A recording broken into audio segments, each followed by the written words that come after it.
Zien med att förklara hur miniserien invander sina klichor på bästa möjliga sätt. Vilket går att det som mycket väl hade kunnat resultera i en guilty pleasure titel, nu vara blir ren och skarpleasure. För min del så lyckas man helt enkelt balansera på rätt sida av gränsen till att låta klichorna och stereotyperna ta allt för stor plats. Den har en TV-serie om ett på itan likligt äktenskap mellan en muskulös motorcykelpolis och en snygg yoga-instructor som lever i ett öppet swingerförhållande. Han i alla fall snygg enligt äkelgubben en bit ned på gatan, som förföljer hen med kickar och skriver att alla bilder han lägger ut på sig själv i sociala medier. Vi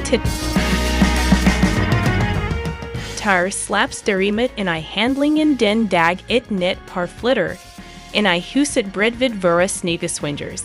Evie och Pete har varit tillsammans sedan universitetstiden och har aldrig haft några andra förhållanden i sina vuxna liv. Efter att gjort allt för att lyckas bli gravida genom olika IVF-behandlingar, så risar deras värld samman när ännu ett barn förloras. Men har växt samtidigt ett intresse för deras nya grannar som funnits där samstid och fått tänkarna att vandra till något annat.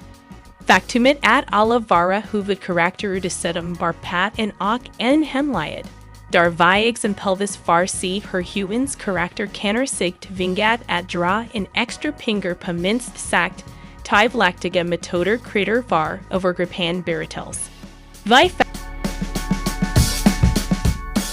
fattar alla att det är den sexiga stämningen mellan grandparents som är det som kommer driva handlingen framåt. Men för en gångs skull så finns det lite mer substans att hänga upp sitt fokus på under säsongens gång. Och precis som Evie Jenna Stalliter insiktet på Heugans karaktär, så kan jag inte riktigt slita upp blicken från den här TV-serien. Den kommer knappast vinna några fina priser på prisgalorna här framöver, men du behöver åtminstone inte skämmas över att falla för just den här sexiga dramathrillern. Den är faktiskt bra på riktigt. Hela den första säsongen av Alla våra hemligheter finns nu tillgänglig hos SVT Play. Den första säsongen består av totalt 6 avsnitt. It is the show that has us all second-guessing what our neighbors really mean when they wave and smile. Or, in most cases, panicking about it. Because unlike in Channel 4's sizzling 6-part drama, The Couple Next Door, we are not all living next door to smoldering heartthrob Sam Heughan. The raunchy show has become water cooler TV, with viewers agog at what can happen when you move in next to a pair of young, sexy swingers. Starring Jessica DeGoo alongside Sam as Danny and Becca, a couple who love to open up their bedroom, and Eleanor Tomlinson and Alfred Enoch as Evie and Pete, the Vanillas next door. The series has us hooked, desperate to see how the love quadrilateral plays out. With the final 2 episodes coming next week, the sexual tension and psychological drama seems set to spill over into murder, regret, and mayhem. But while the couple next door might be taking a sinister turn, real-life swinger Rosie Kay insists she is really not that different from the norm. The from Sheffield, South Yorks, has been living the lifestyle for 12 years, since visiting her first swingers club in London. And she has now given up her career as a chef to coach people interested in getting involved in ethical non-monogamy. She explains, monogamous relationships are 2 people of any orientation or gender coming together to be exclusive to each other. Non-monogamy is the opposite of that.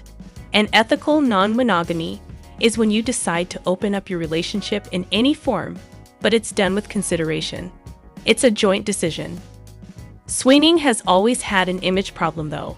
The Couple Next Door, with its seething passions and roused jealousies, is only the latest example. Everybody wants a horror story, Rosie sighs. People don't often ask what's the best thing about the lifestyle or what memorable experiences you have had.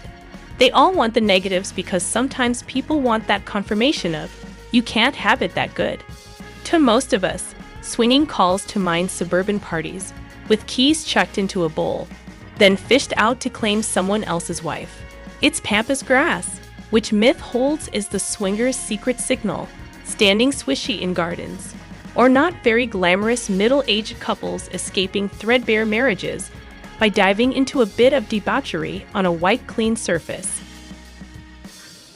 Wrong, says Rosie. Not anymore. Or, at least, not only that. Swinging has moved on.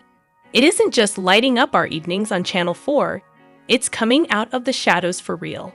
Nowadays, swingers really can be as hot as Danny and Becca in the show. Rosie is a poster girl. She was in her early 20s and in a steady relationship with a man when she dipped a terrified toe into the scene.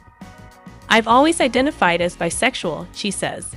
And I confided in him, but I didn't want to leave him for a woman. Her partner suggested visiting a swingers club to satisfy that need. It seemed that opening things up was a way that I could do it and keep my existing relationship intact, she says. But could she actually go through with it? The thought of going to a club, swapping with a couple, and seeing him with another woman was scary and confusing, she admits. I was frightened. At the same time, I wanted to explore, and I knew that to do that, he would also be intimate, and it wasn't fair to say, I can explore and you're not allowed. She said a swinger website pointed them to the club, continuing, after a few months of shall we, shan't we got the courage and went. It was terrifying, and I got so many things wrong, but it was liberating as well to actually go. They played, swapped, that very first night. I realized a lot of my worries were hyped up in my own mind, she says. A lot of people think that the minute they see their partner with someone else, the minute they go to a club, everything is going to come crashing down, because that's where minds go. But the world kept turning, everything's fine. We got to enjoy something fun together. Rosie got dressed up for the night, like Joan Collins in The Stud. I got what I wore very wrong, she admits. I was very conscious I had to be sexy and wore the stereotypical stockings and things. I didn't realize that, actually, you can wear what you want, as long as it sticks to the dress code. Now, when she goes swinging, she wears leather look leggings, a sheer blouse with a black bra underneath, and stilettos. And she soon started making a living helping others navigate the unwritten rules, much like in any dating scene. Rosie says, when you're being approached by people, when you are approaching couples, you're